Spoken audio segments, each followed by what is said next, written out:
'మత్తు వదలరా 2' movie review. Already part 1 చూసిన వాళ్ళకి ఒక ఐడియా ఉంటది క్యారెక్టర్స్ ఏంటి, స్టోరీ ఎలా ఉంటది అని. ఒక మర్డర్‌లో హీరోని అతని ఫ్రెండ్‌ని ఫ్రేమ్ చేయాలని చూస్తారు. ఆ తర్వాత వచ్చే కాన్సిక్వెన్సెస్ ఏంటి, వాటి నుంచి ఎలా బయటపడ్డారా లేదా అనేది ప్లాట్. ఫస్ట్ థింగ్, ఒక అల్లు రామలింగయ్య గారు, ఒక బ్రహ్మానందం గారు, ఒక సత్య. నా చిన్నప్పుడు వినేవాడిని బ్రహ్మానందం కామెడీ వర్కౌట్ అయితే చాలు సినిమా హిట్ అయిపోద్ది అని.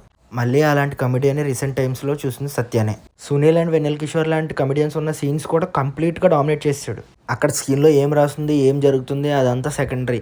సత్య స్క్రీన్ మీద ఉన్నాడంటే ఖచ్చితంగా అందరి చూపు అక్కడే ఉంటది. స్క్రీన్ మీద ఉన్నంత సేపు నవ్వుతూనే ఉంటారు. అలాగని ఓన్లీ మూవీలో కామెడీ మాత్రమే ఉందా అంటే మంచి ప్లాట్ ఉంది, మంచి థ్రిల్లింగ్ ఎలిమెంట్స్ ఉన్నాయి. రితేష్ రానాకి కంప్లీట్ యూనిక్ స్టైల్ ఉంది స్టోరీ టెల్లింగ్‌లో. డైరెక్షన్ కానీ, స్క్రీన్ ప్లే కానీ ఎక్సలెంట్‌గా ఉంది. ఒకే సీన్‌లో తన స్టోరీ చెప్పేస్తాడు, కామెడీ జరిగిపోతూ ఉంటుంది, సటైర్ కూడా వేసేస్తాడు. ఇనీషియల్ 30 మినిట్స్ కొంచెం స్లోగా స్టార్ట్ అయినా వన్స్ పికప్ అయ్యాక ఇంకెక్కడా స్లో అవ్వదు. Pre interval and pre climax sequences నాకు పర్సనల్‌గా బాగా నచ్చినాయి. Overall good, follow for more. Thank you.